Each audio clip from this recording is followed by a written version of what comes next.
last year, I wrote this all over the board, and this is just kind of a guide to help you out to make sure that you hit everything that you need to within your 10-minute presentation on Monday. For the HL presentation, remember that it's a 10-minute maximum time limit. If you do reach that 10 minutes, anything that is said after 10 minutes is disregarded, so make sure you have everything fit within that 10 minutes. You got to utilize your time effectively. I put suggested outline here. These are things that you need to keep in mind that you should hit whenever you do your presentation. First, you should have an introduction. You can say your name if you want, so you're not going to get penalized for that. You need to definitely identify your political issue. It needs to be clear. And your global political challenge also needs to be clear as well. These things need to be explicitly stated.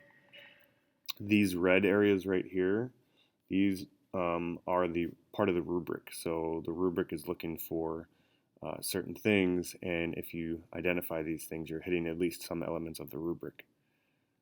The second point, are there any major definitions you need to provide in order to understand your political issue or your global political challenge? You need to go through, you need to identify, if you're talking about sovereignty, you need to just quickly, what is sovereignty? If you're going to identify an IGO, it would be a good idea to say intergovernmental organization, so that people understand what you're talking about. You need to have a case study. Your case study needs to be clear.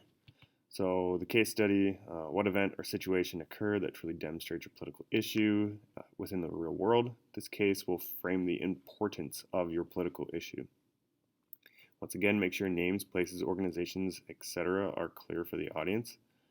And you're going to have to reflect on how this case study demonstrates the political issue. That's kind of an important point, that you reflect and that you can bring the importance of the case study to the forefront so you understand that this case study is an example of this political issue. Part of the rubric that this fits with is to illustrate the significance of the case study. Number 4, where does the political issue come from? This is moving into the research elements that you've been completing over the past few months, the causes.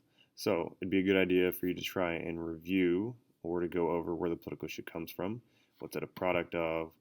Are there other global politics concepts that cause it or make it more pressing? And 5, what does the political issue impact? So discussing the impacts of it. Does it impact society? If so, how? Politics? If so, how? The economy? If so, how? And utilize course content within your reflection of these ideas. Okay, I can't stress that enough. You need to talk about content here. This focuses on a clear and focused analysis. So this is an analysis of the political issue, and it needs to be clear and focused. Number 6, multiple perspectives, and I put a star here because this is huge. How does society, the world, the international community react to your political issue? Why is this political issue so significant to global politics? This is where you demonstrate multiple perspectives. It's almost like your counterclaim identification. It needs to be there. It demonstrates depth of knowledge. 7, a reflection. So you should have, and I put a star here because this is important too, a reflection. How does this political issue truly relate to the global political challenge? So there's this connection that you're drawing here that needs to be explicitly stated by you.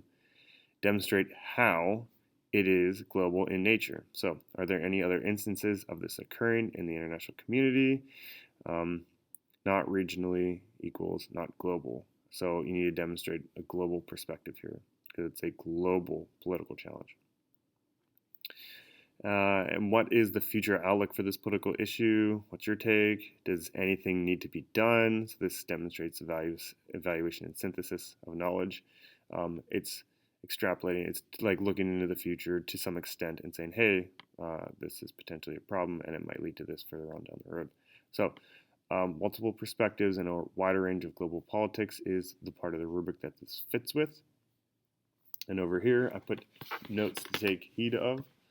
To get a good grade, you should know everything and should be able to explain it without a script. Like, if you can go without using a script, that would be amazing. So you want to know your topic. You want to know everything as clearly as possible. Technically, this is like a one-sided political discussion. It's not a speech. So if you treat it like a speech, it's going to come off very bland to some extent. If you know your topic, you'll be able to explain it and kind of like go into detail, and it'll be energized and interesting. You can use note cards, okay? Remember, you can use note cards, that's fine, but I would limit your use of them. If you're reading heavily off of your note cards, it's most likely going to mark you down in terms of the rubric. You can have them, but don't use them as a crutch, meaning don't use them to aid yourself heavily. You want to know your topic, you want to practice it, you want to be able to demonstrate that you know it. So you can have them, that's fine, just don't read heavily off of them. Do not use a presentation unless it's for images or maps. I don't want to have any bullet points with text. That is inappropriate. You should not use that for this presentation. But if you need to have a map, that's perfectly fine. You can have that in the background. Practice, practice, practice. Make sure you practice over the weekend doing this over and over. You only get one shot at this, so please make it count. You don't want to be stumbling through your note cards trying to find a point. You don't want to stand there trying to remember an idea. You want to make sure that you've practiced this and are ready to go. And finally, make sure you have all your sources recorded. After we're done with this, we're gonna working on the cover page, the cover sheet to be submitted to the IB.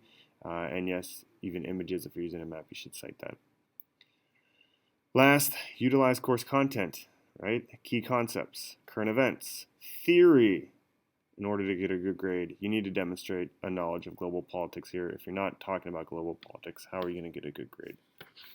If you do all of these things, this should help you out to get a decent grade on this project. If you have any questions, please ask me through email.